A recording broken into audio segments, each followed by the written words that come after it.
Long night जो original long night थी, यानी कि गेम ऑफ थ्रोन्स की किताबों में जिस लॉन्ग नाइट का जिक्र होता है, यानी कि फर्स्ट वाइट वॉकर्स का इन्वेजन, जो कहते हैं कि थाउजेंड्स ऑफ इयर्स अगो हुआ था। एक कोट है किताब में, a darkness that lasted a generation, a night that refused to end. ये the world of ice and fire किताब है जॉर्ज आर आर मार्टिन की, एक सप्लीमेंट किताब आप समझ सकते हैं उसे, जिसमें गेम ऑफ थ्रोन्स की दुनिया की बहुत सारी चीजों का डिस्कशन होता है। तो उस किताब में एक चैप्टर है द लॉन्ग नाइट, जिसमें ये लिखा गया है कि ये जो लॉन्ग नाइट थी, इसने एक पूरा जनरेशन लास्ट किया और ये खत्म ही नहीं हो रही थी। करीब 8000 साल पहले, मतलब एगॉन का जो कॉन्क्वेस्ट हुआ था गेम ऑफ थ्रोन्स की दुनिया में वेस्टेरोस पर, उससे 8000 साल पहले विंटर आई, लेकिन वो 1 साल 2 साल या 4 साल नहीं रुकी, बल्कि पूरी एक जनरेशन तक रह गई वो विंटर। सूरज छुप गया था, सर्दी जो है वो नॉर्थ तक फैल गई थी, नॉर्थ से आगे साउथ की तरफ भी चली गई थी। कहा जाता है sun vanished, cold spread from the far north. North का यानी बियॉन्ड द वॉल का जो इलाका है, वहां से ये सर्दियां स्टार्ट हुई, लेकिन वो फैलते हुए पूरे साउथ को और एक तरह से पूरी दुनिया को अपने कब्जे में ले लिया था इस मौसम ने।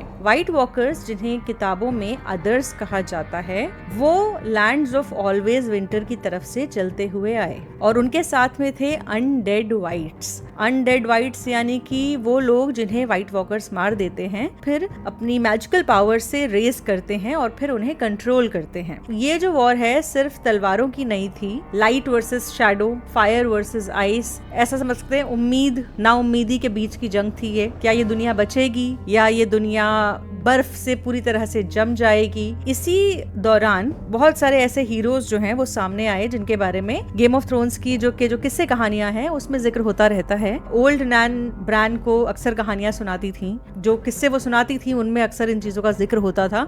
बाकी अगर आप किताबें पढ़ेंगे तो आपको पता चलेगा कि जो वेस्टेरोस में अलग अलग इलाकों में बहुत सारे कह सकते हैं कि किस्से कहानियां मशहूर हैं, या एसोस में भी कुछ ऐसे किस्से कहानियां हैं जो घुमा फिराकर लॉन्ग नाइट का जिक्र करते हैं। तो सबसे पहले एक हीरो है द लास्ट हीरो। वो बेसिकली एक अननोन फिगर है जिसकी स्वॉर्ड शैटर हो गई थी, उसका घोड़ा मारा गया था, उसके दोस्त मारे गए थे और अकेले उसने बहुत दूर तक ट्रैवल किया था, जो फ्रोजन वर्ल्ड था इस दुनिया का, वहां तक ट्रैवल किया था क्योंकि उसे मदद चाहिए थी चिल्ड्रन ऑफ द फॉरेस्ट की। उसे लग रहा था कि चिल्ड्रन ऑफ द फॉरेस्ट के साथ मिलकर वो इस लॉन्ग नाइट को खत्म कर पाएगा। तो रास्ते में उसके साथ काफी कुछ बुरा हुआ जिसने उसका हौसला नहीं तोड़ा, लेकिन अदर्स उसका पीछा कर रहे थे, करीब आ रहे थे, बट ही सर्वाइव्ड और चिल्ड्रन के मैजिक ने उसे भी बचाया और अल्टीमेटली सुबह हो गई। तो ये जो हीरो है द लास्ट हीरो कहा जाता है इसे, और एक किस्से कहानी के हिसाब से बेसिकली इसने लॉन्ग नाइट को खत्म करने में मदद की थी हजारों साल पहले।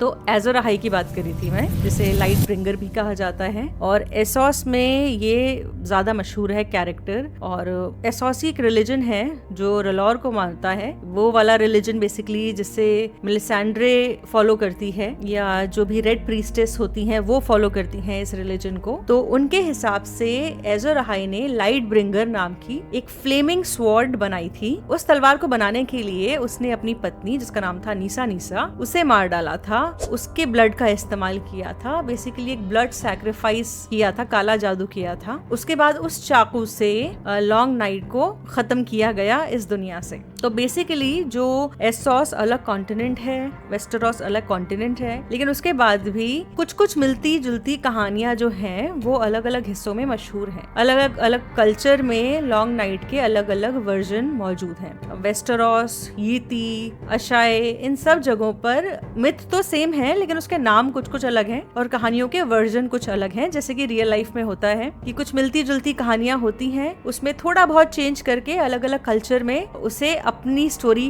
मान के या बनाकर पेश किया जाता है। आप ये समझ सकते हैं कि इसका मतलब ये हुआ कि ये कोई लोकल वॉर नहीं थी, it was basically global extinction level threat और इवेंट, पैंडेमिक समझ सकते हैं आप इसे एक तरह का। Children of the forest plus first man, इन्होंने एक शांति समझौता किया, आपस में मिलकर व्हाइट वॉकर्स के खिलाफ, अदर्स के खिलाफ लड़ने की ठानी। इन्होंने एक वॉल बनाई नॉर्थ के किनारे पर, जिसे हम सब ने गेम ऑफ थ्रोन्स में देखा है। ये वॉल करीब 700 फीट ऊंची थी। इसके ऊपर जादू भी था, मतलब एंशिएंट मैजिक से इसे कवर किया गया पूरी तरह से। तो ये सिर्फ ऐसा नहीं कि बर्फ की एक दीवार है, इसमें जादू भी है। नाइट्स वॉच को फाउंड किया गया और नाइट्स वॉच का पर्पस था वॉल की रक्षा करना। बेसिकली एक ऐसा ग्रुप जो 7 किंगडम्स को अंधेरे के खिलाफ बचाने की शपथ लेता है। तो ये माना जाता है कि जब लॉन्ग नाइट खत्म हुई तो ऐसा नहीं है कि अदर्स मर गए, बल्कि वो नॉर्थ के उस इलाके में चले गए जहाँ पे जिसको लैंड ऑफ ऑलवेज विंटर कहा जाता है। और फिर वो वापस उन्होंने आना शुरू किया। मतलब जब भी वो वापस आते हैं तो अपने साथ सर्दियां लेकर आते हैं और पूरी दुनिया को बेसिकली विंटर में बदलना चाहते हैं। ये लॉन्ग नाइट मेनली हमें समझाती है कि अगर आपको अंधेरे के खिलाफ लड़ना है तो अलग अलग तरह के लोगों को यूनाइट होना पड़ेगा, मिलकर काम करना पड़ेगा। वॉर ने हमें ये दिखाया है कि अगर हम डिवाइड होते हैं रेस, रिलीजन, ईगो, इन सब चीजों से, तो आइस हम सबको खत्म कर देगी। एक रिमाइंडर, वॉच रोज के होम पेज पर अब ज्वाइन करने के लिए मेंबरशिप का ऑप्शन अवेलेबल है, बस बता रही हूँ।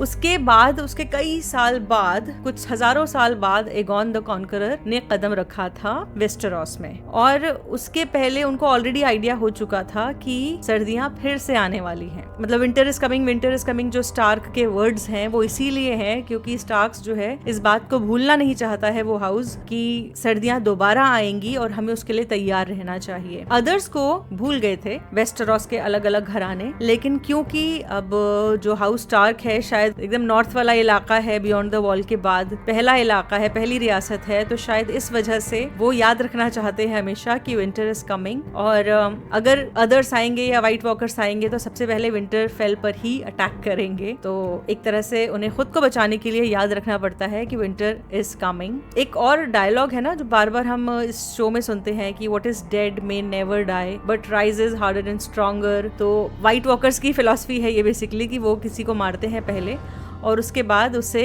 जिंदा करते हैं, और इस बार जब उसे जिंदा करते हैं तो उस वाइट को मारना बड़ा मुश्किल काम हो जाता है बिकॉज वो एक तरह का ज़ॉम्बी बन जाता है जो सिर्फ और सिर्फ वाइट वॉकर्स ही कंट्रोल कर सकते हैं। इनफैक्ट गेम ऑफ थ्रोन्स की जो पहली किताब है उसके प्रोलॉग में वाइट वॉकर्स का रिटर्न दिखाया जाता है। किताब शुरू ही वहां से होती है। प्रोलॉग जो है 3 लोगों को दिखाया जाता है जो नाइट्स वॉच के मेंबर हैं। वो बियॉन्ड द वॉल जा रहे होते हैं ऐसे ही देखने के लिए कि सब कुछ ठीक है कि नहीं, और उन्हें भी व्हाइट वॉकर्स नजर आते हैं। तो सीजन 1 से लेके सीजन 8 तक उसके बाद विंटर इज कमिंग जो है वो हम सुनते रहते हैं, और उसका असली मतलब बेसिकली यही है कि the long night is not over, और उसे खत्म करेंगे हम तभी भी विंटर इज कमिंग शायद मोटो बना रहेगा, क्योंकि अदर्स शायद दोबारा कभी भी वापस आ सकते हैं। भले ही आर्या ने नाइट किंग को मार दिया हो, बट जो the land of always winter है वहां पर हो सकता है नाइट किंग जैसे और भी कुछ लोग हों, और भी कुछ व्हाइट वॉकर्स हों, अदर्स हों जो अभी भी जिंदा हों। तो एग्जैक्टली क्या है वो हमें जब आगे की किताब में आएंगे शायद तब समझ में आएगा कि फाइनली व्हाइट वॉकर्स हमेशा के लिए मर चुके हैं या अभी वो वापस आ सकते हैं इसके बाद भी, इतनी बड़ी जंग होने के बाद भी।